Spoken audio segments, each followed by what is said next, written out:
نحمده ونصلي ونسلم على رسوله الكريم أما بعد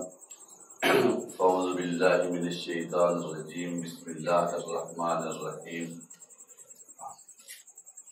واتقوا الله واتقوا الرسول لعلكم ترحمون صدق الله العظيم إن الله وملائكته يصلون على النبي يا أيها الذين آمنوا صلوا عليه وسلموا تسليما الصلاة والسلام عليك يا سيدي يا رسول الله وعلى آلك وأصحابك يا حبيب الله الصلاة والسلام عليك يا سيدي يا رسول الله وعلى آلك وأصحابك يا حبيب الله الصلاة والسلام عليك يا رسول الله وعلى آلك وأصحابك يا جد الحسن والحسين بندہ پروردگارم امت احمد نبی صلی اللہ علیہ وسلم بندہ پروردگارم امت احمد نبی دوست دارم چہار یارم تابع اولاد علی مذہب حنفیہ دار ملت حضرت خلیل خاک پائے غوث اعظم زیر سایہ ہر ولی اللہ تعالیٰ جل مجدہ کی حمد و ثنا کے بعد حضور رحمت دو عالم نور مجسم شفیع معظم تاجدار و عرب و عجم مکین گنبد حضرا میرے رب کے آقا و مولا جناب احمد مجتبی محمد مصطفیٰ صلی اللہ علیہ وسلم کی بارگاہ میں ہدیہ درود و سلام کے بعد اس خالق کائنات کا احسان عظیم ہے جس اللہ رب العالمین نے ہمیں انسان بنایا، انسان بنا کر اشرف المخلوقات میں پیدا فرمایا، اور اس سے بڑھ کر یہ کہ اس اللہ نے ہمیں اپنے محبوب کا امتی بنایا۔ حال ہی میں آپ کے سامنے قرآن مجید فرقان حمید کی آیت تلاوت کی ہے۔ اللہ رب العالمین نے ارشاد فرمایا وَاطِیعُوا اللَّهَ وَاطِیعُوا الرَّسُولَ کہ تم اطاعت کرو اللہ کی، اطاعت کرو اس کے رسول کی، لعلکم ترحمون تاکہ تمہیں معافی دی جائے۔ محترم سامعین، خوش بخت ہے وہ انسان جو اپنی زندگی اللہ اور اللہ کے رسول کے تابع میں گزارتا ہے۔ میرے آقا علیہ السلام عمرہ کی نیت سے شہر مدینہ سے نکل کر شہر مکہ کی طرف آتے ہیں۔ میرے آقا علیہ السلام آپ نے ہمیشہ امن کی بات کی، آپ امن کے داعی تھے، آپ ہی کے آنے سے امن قائم ہوا۔ آقا علیہ السلام اپنے 1500 صحابہ کو لے کر جب مقام حدیبیہ پر آتے ہیں، کیونکہ میرے آقا علیہ السلام نے ہمیشہ امن کی بات کی ہے، امن کا درس دیا ہے۔ ہاں جب وقت ضرورت آئی ہے آپ نے جہاد بھی کیا ہے، تلوار بھی اٹھائی ہے، لیکن آقا علیہ السلام جب شہر مکہ میں داخل ہونے لگتے ہیں، حدیبیہ کے مقام پر آپ پڑاؤ کرتے ہیں، میرے آقا کے ساتھ 1500 صحابہ اکرام کی جماعت ہے۔ جب آپ آتے ہیں حضرت عثمان بن عفان کو فرماتے ہیں عثمان بن عفان جاؤ جا کر اہل مکہ سے کہہ دو، اہل قریش کو بتا دو کہ ہم عمرہ کی نیت سے آئے ہیں اور عمرہ کر کے واپس چلے جائیں گے۔ حضرت عثمان غنی ذوالنورین آپ صحن کعبہ میں آتے ہیں، اہل مکہ کو اپنے آنے کا مقصد بیان کرتے ہیں اور آپ فرماتے ہیں ہم آقا علیہ السلام کے میت میں آئے ہیں۔ اہل قریش کو بتاتے ہیں ہم کیوں آئے ہیں، چونکہ نبی نے فرمایا تھا کہ عثمان بن عفان بات صلح کی کرنی ہے، بات امن کی کرنی ہے۔ ادھر گفتگو جاری ہے، ادھر اہل مکہ